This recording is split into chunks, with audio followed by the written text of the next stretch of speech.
vous allez bien. Moi je vais très bien en tout cas, je viens de rentrer des cours, j'ai passé une journée fantastique. Mais vous savez qui ne va pas bien à l'heure actuelle? La population libanaise, qui se fait bombarder par des frappes aériennes depuis le 23 septembre par l'État d'Israël. En à peine 2 semaines, il y a eu 700 morts, dont 50 enfants. Les populations sont obligées de partir, de s'exiler, de quitter leur maison, leur foyer, leur vie. Certains ont même perdu des proches. Et l'État d'Israël ne compte pas s'arrêter ici et je vais vous expliquer pourquoi. Alors d'un point de vue purement stratégique, le gouvernement de Netanyahou compte littéralement envahir et coloniser le sud du Liban. Et ça ne compte pas s'arrêter ici pour la simple et bonne raison qu'ils n'ont plus rien à perdre. Pour 3 raisons en particulier. La première, c'est qu'ils n'ont plus le prix de la guerre à payer puisqu'ils en ont déjà mené une avec la pastèque. Ils n'ont plus aucune pénalité, que ce soit au niveau politique, au niveau financier, au niveau économique. Ils n'ont plus rien parce qu'ils l'ont déjà encaissé avec le génocide.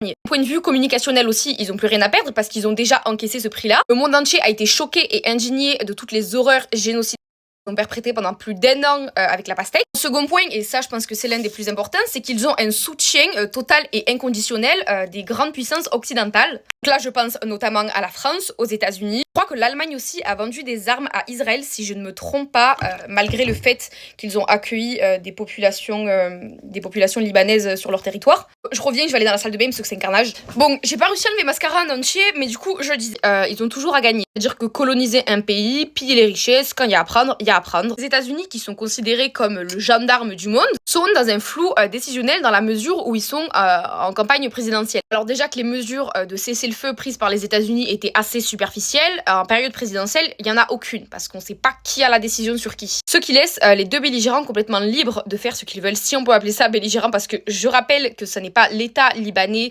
qui est en guerre, mais c'est Hezbollah qui est considéré comme un groupe terroriste. Enfin, en dernier point, et c'est vraiment ce qui prouve et qui appuie que Netanyahou ne va pas s'arrêter là, on sait que la population israélienne n'en peut plus de ce...